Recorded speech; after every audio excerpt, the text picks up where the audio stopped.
आज मैं फिर से आपका प्रभु कथा में स्वागत करती हूँ। आज मैं अपनी कथा में एक ऐसे रहस्य की चर्चा करूँगी जो आज भी हर रोज होता है। आज मैं एक ऐसे रहस्य के बारे में बताऊंगी जिसको जानने के लिए मन में उत्सुकता रहती है। यह रहस्य मथुरा के रहस्यमयी वन से जुड़ी हुई है। इस रहस्यमयी वन की चर्चा सदियों से चली आ रही है। आज मैं अपनी कथा में इसी रहस्यमयी वन की चर्चा करूंगी। भगवान कृष्ण का गोपियों के साथ रास रचाने की कथा दुनिया भर में प्रसिद्ध है। कृष्ण का हर स्वरूप, उनका हर रूप गोपियों को इतना प्रिय था कि वो उनके बिना रह ही नहीं सकती थी। आज भी वृंदावन की गलियां कृष्ण रास की कहानी बयां करती है। ऐसी ही एक रासलीला वृंदावन के निधि वन में होती है। माना जाता है कि राधा और कृष्ण गोपियों के साथ आज भी निधि वन में रास रचाने आते हैं। निधि वन में तुलसी का वन है। निधि वन को तुलसी का वन कहा जाता है। निधि वन में 16,000 तुलसी की पेड़ है। कहा जाता है यह पेड़ रात में कृष्ण की 16,000 रानियां बनके उनके साथ रास रचाती हैं। हर तुलसी का पेड़ राधा और कृष्ण की जोड़ी को दर्शाता है।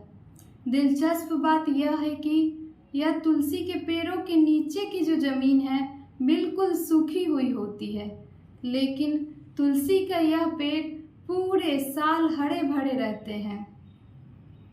निधि वन के परिसर में ही एक रंग महल है।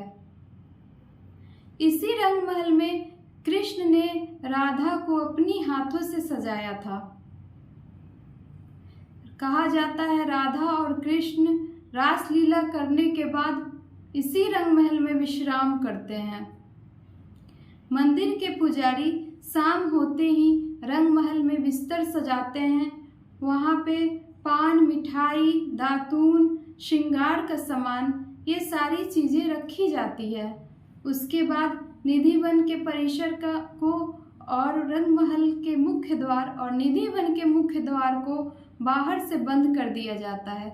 फिर यह अगली सुबह ही खोली जाती है और अगली सुबह पाया जाता है कि जितनी भी चीज़ें रखी गई हैं, श्रृंगार का सामान, पान, मिठाई इत्यादि सारी चीज़ें इस्तेमाल की गई हैं। यहाँ तक कि भगवान कृष्ण के लिए माखन मिश्री रखा जाता है जो भगवान खुद भोग लगाते हैं।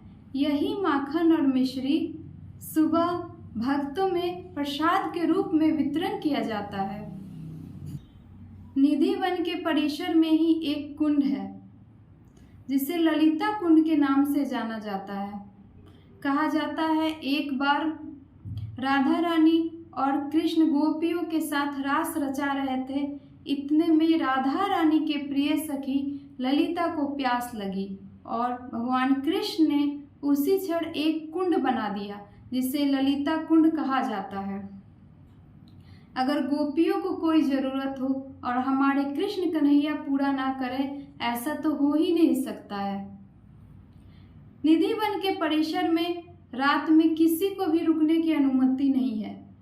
कोई भी अगर ये चाहे कि निधि वन में रुक के यह देखे कि रात में वहाँ पे क्या होता है, तो वो ऐसा नहीं कर सकता। जो भी यहाँ रुकना चाहता है या तो वो अंधा हो जाता है या उसकी मानसिक स्थिति खराब हो जाती है, जिससे वह किसी को भी कुछ बताने के लायक नहीं होता।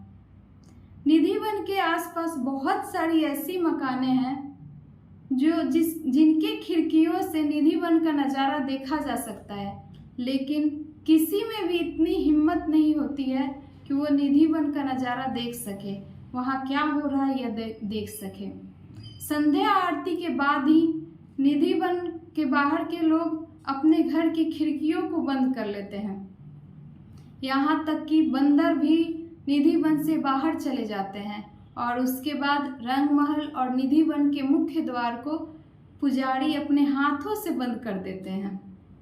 इस तरह निधि वन का रहस्य हमारे कृष्ण कन्हैया के चमत्कारों से भरा पड़ा है।